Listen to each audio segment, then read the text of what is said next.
നിർത്താൻ പറ്റില്ല. എന്താ കാരണം എന്നറിയാമോ? കർത്താവിനോട് പൗലോസ് ചോദിച്ചു, കർത്താവ് നീ ആരാണ്, ഹു അറിയോ ചോദിച്ചു. കർത്താവ് പറഞ്ഞത്, നീ പീഡിപ്പിക്കുന്ന ക്രിസ്ത്യാനികളുടെ തലവനായ ക്രിസ്തുവാണെന്നല്ല പറഞ്ഞത്. അവിടെ പൗലോസിനോട് കർത്താവ് പറഞ്ഞു, നീ പീഡിപ്പിക്കുന്ന ക്രിസ്തുവാണ് ഞാൻ. You are persecuting me. When you persecute the church, you are persecuting me. പ്രിയ സഹോദരന്മാരെ, എനിക്ക് നമ്മളോട് പറയാനുള്ളത്, ഇന്ന് ഒരുപാട് സഭയ്ക്കെതിരെ ഒരുപാട് ബുദ്ധിമുട്ടുകൾ വരുന്ന ഒരു കാലഘട്ടത്തിലാണ് നമ്മൾ ജീവിക്കുന്നത്. നമുക്കും സമാധാനപരമായ മാർഗങ്ങളേ ഉള്ളൂ. നമ്മുടെ കയ്യിൽ തോക്കുമില്ല, വാളുമില്ല. നമുക്കുള്ളത് പ്രാർത്ഥനയുടെ ശക്തിയാണ്. നമുക്കുള്ളത് സഹവർത്തിത്വത്തിൻ്റെയും സഹിഷ്ണുതയുടെയും ആയുധമാണ് കത്തോലിക്കർക്കുള്ളത്, നമ്മുടെ വിശ്വാസികൾക്കുള്ളത്.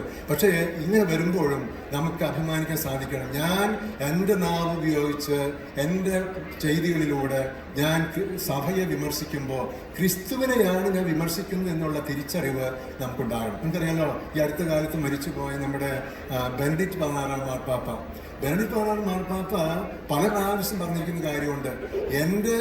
ഞാൻ ഉൾക്കൊള്ളുന്ന സഭയാകുന്ന അമ്മയ്ക്ക് ഒരുപാട് ചുളിവുകളുണ്ട്, പക്ഷേ ആ അമ്മയെ കല്ലെറിയാൻ ഞാൻ അനുവദിക്കില്ല.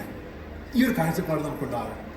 എൻ്റെ സഭയാകുന്ന അമ്മയ്ക്ക് പല ചുളിവുകളുണ്ട്, പല പോരായ്മകളുണ്ട്, ബലഹീനതകളുണ്ട്, പക്ഷെ അമ്മയെ കല്ലെറിയാൻ ഞാൻ ഒരിക്കലും അനുവദിക്കില്ല എന്ന് പറഞ്ഞ മഹാനായ മാർപ്പാപ്പയാണ് ബെനഡിക്ട് 16 മാർപ്പാപ്പ. അതുകൊണ്ട് നമ്മൾ ഈ മെഗാ ഇവൻ്റ് ആചരിക്കുന്ന, നമ്മൾ ഒരുമിച്ച് കൂടിയിരിക്കുന്ന അവസരത്തിൽ സഭയും നമ്മളും തമ്മിലുള്ള ബന്ധം ഒരു തരത്തിലും നമ്മുടെ ഈ കൾച്ചറൽ അസോസിയേഷൻ, ഒരു തരത്തിൽ ഇപ്പോൾ ഇത്രയും വളർന്നിട്ടുള്ള ഈ കൾച്ചറൽ അസോസിയേഷൻ കൂടുതൽ നമ്മുടെ സഭാ സംവിധാനത്തെ ശക്തിപ്പെടുത്തുന്ന വലിയൊരു ഏജൻസിയായി മാറട്ടെ എന്ന് ആഗ്രഹിച്ച് നമുക്ക് പ്രാർത്ഥിക്കാം. അതിനുള്ള എല്ലാ ആശംസകളും സ്നേഹപൂർവ്വം നേർന്നുകൊണ്ട് നിങ്ങളെല്ലാവരുടെയും അനുവാദത്തോടു കൂടി ഞാൻ ഈ മെഗാ ഇവൻ്റ് ഫമീലിയ ഉദ്ഘാടനം ചെയ്യും.